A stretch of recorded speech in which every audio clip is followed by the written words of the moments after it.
Bharatiya Janata party कार्यालय राजनांदगांव में वरिष्ठ भाजपा नेता एच.एल. लाल, जिला महामंत्री सौरभ कटारी एवं भाजपा के वरिष्ठ नेता द्वारा संसद में प्रस्तुत केंद्रीय बजट 2025-26 प्रधानमंत्री नरेंद्र मोदी ने भारत के विकास के लिए नए युग की शुरुआत करते हुए इसे ऐतिहासिक और क्रांतिकारी बताया। इस बजट का मुख्य उद्देश्य किसानों, युवाओं, महिलाओं व मध्यम वर्ग व श्रमिक वर्ग के उत्थान के साथ साथ देश की आर्थिक स्थिति को मजबूत करना। यह बजट सरकार के विकास की गति को बढ़ाने, सभी के डेवलपमेंट, मिडिल क्लास की क्षमता को बढ़ाने के लिए समर्पित है, जो 2047 तक भारत के विकसित राष्ट्र बनाने में महत्वपूर्ण भूमिका निभाएगा।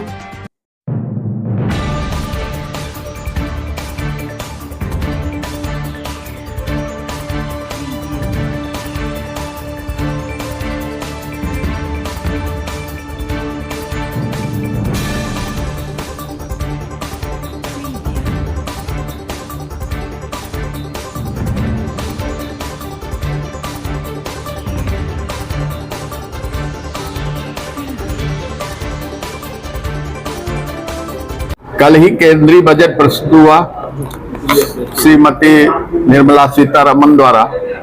प्रस्तुत होने वाला, लगातार प्रस्तुत होने वाला ये 8वां बजट है और इस नाते केंद्रीय वित्त मंत्री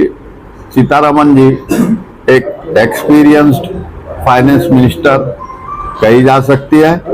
और इस बजट को के प्रावधान मुताबिक भारतीय जनता पार्टी का ये लक्ष्य है कि हम समाज के अंतिम पंक्ति में खड़े व्यक्ति तक अपने देश की समृद्धि का एहसास करा सके। इस बजट में अधोसंरचना विकास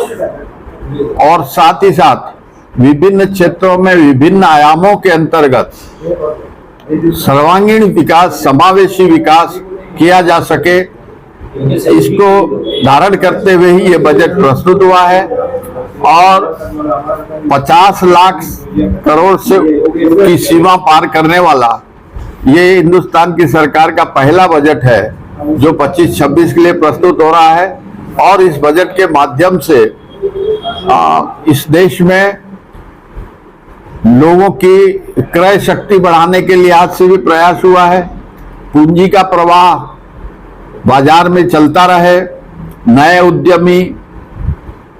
काम प्रारंभ कर सके, उन्हें पूंजी की उपलब्धता रहे, साथ ही साथ कौशल विकास पर भी इस बजट में ध्यान दिया गया है ताकि कौशल्य प्राप्त करके एक नवयुवक, एक बेरोजगार अपना स्वयं का व्यवसाय, अपना स्वयं का सगल प्रारंभ कर सकता है। और इसी नाते इस बजट में देखा जाए तो एससी और एसटी वर्ग को, पिछड़ा वर्ग को, ग्रामीण क्षेत्र को, किसानों को, इन सारे लोगों को एड्रेस करते हुए बजट में विविध प्रावधान है और किंतु अंतिम लक्ष्य यह है कि यह देश विकास की ओर अग्रसर होता रहे, इस देश के लोगों का जीवन स्तर और संपन्न होवे। इस प्रयास के साथ मोदी सरकार ने यह बजट प्रस्तुत किया है और मैं ये मानता हूं कि ये जनता का बजट है, विकास को ध्यान में रखते हुए बनाया हुआ बजट है और यह देश आगामी 25-26 के वित्तीय वर्ष में इन लक्ष्यों को प्राप्त करने की ओर अग्रसर हो।